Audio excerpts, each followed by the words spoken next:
Hi, Arrow. Hello and good morning. How have you been? I'm doing really well. How have you been? Well, I've waited 52 weeks to talk with you again because the short films and any kind of film to me, this is my life. This is what I live for. And I'm just so proud of PBS. You know how to get into the community and bring that community out so everybody else can witness their art. Yes, I really am so excited. This year's theme is Stories in Bloom.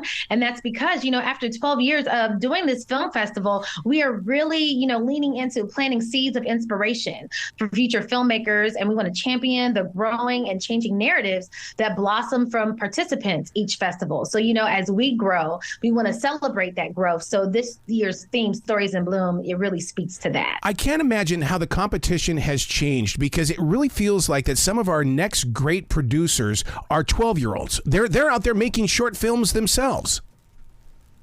Yes, that is actually very true. I look at, the way that the landscape is changing, the way that you mentioned, they have access to all of these ways to create media, like right in the palm of their hands. And so we need to make sure that we are encouraging that we're encouraging storytelling in its true, authentic form. And I'm so glad that the PBS Short Film Festival still provides that space for filmmakers. Well, see, this is every reason why people should invest in PBS. And it's not just somebody who's going to say, hey, give us $5 or $10. I mean, PBS knows how to serve, and it costs money to be able to do that. But it's like these film festivals. This is the result of why people in your community need to make that chance.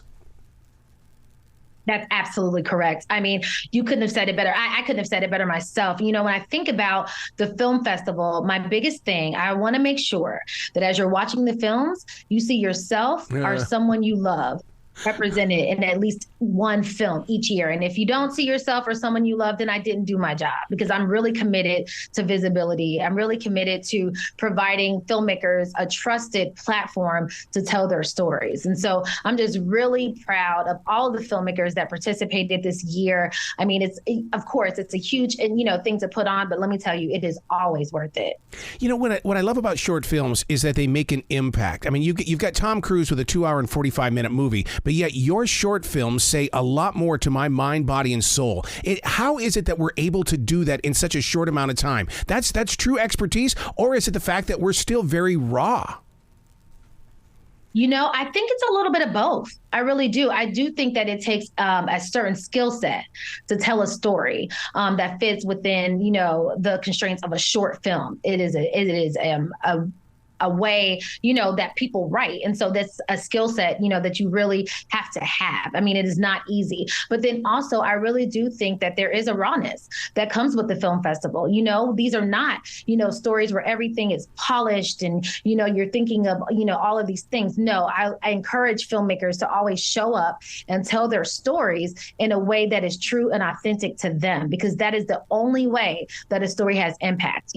Why is that story important for you to tell? Why are you the one to tell it? So if you can answer those questions, then I think you're on your way to an incredible short. What I'm seeing a lot of here in Charlotte is I'm seeing a lot of groups coming together to create short films. I love that because they're coming from all walks of life to create. And so, and that when they have a platform like this, your short film festival, I mean, this is every reason why you should never stop dreaming with your skills. I agree. That's absolutely true. And, and there's so many different, what I love about a film festival is that there's so many different tones, right? So there's some stories that are super lighthearted and they're comical and they're comic relief, and you need those. And then there are other stories that, they are really heavy and they get kind of dark, but if they're done well, you can still become inspired out of that story. And so, when I hold screening events where we screen, roughly 10 to 12 of these films back to back to back, just to see the audience go through a complete range of emotions. That really is what the crux of the film festival is all about. I totally get that, because one of my many jobs, I work for a movie promotions company, and my job is not to watch the movie, it's to watch the people. I totally get where you're standing. Yeah, and it is truly, I mean, that's when it all comes together. When you see the reaction of the audience and you see how they are interacting with the stories, because of course we work with a group of screeners here at PBS. It's about 8 or 9 of us that screen these films and decide what will be the final, selection of films for each year's film festival. But you never know how it will be received. And so, watching the way that the audience lights up, or tears up, or cracks up, that is like one of the most important parts of this process.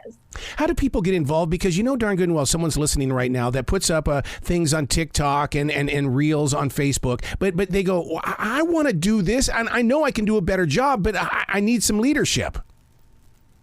That's a great question. So what I would say first, I would encourage everyone to do research and find out who their local PBS station is. Yep. Once you find out, who your local, like where your local PBS station is, find a contact there and submit your film that way. Because right now, the way the festival works, we work with all of our local stations and our presenting partners. They do the first round of, selecting films from their markets or from filmmakers that they've worked with in the past. And then they submit the films to us here at PBS headquarters. So I would encourage everyone to get in touch with their local PBS station. And that's a great start into into getting into future film festivals. And PBS and local community television, they understand technology, because I love WTVI here in Charlotte, because I mean they've taken the HD world, the high definition world, and it's not just one channel, but they'll give you 12 different channels of PBS, and I love that part of their journey of reaching people.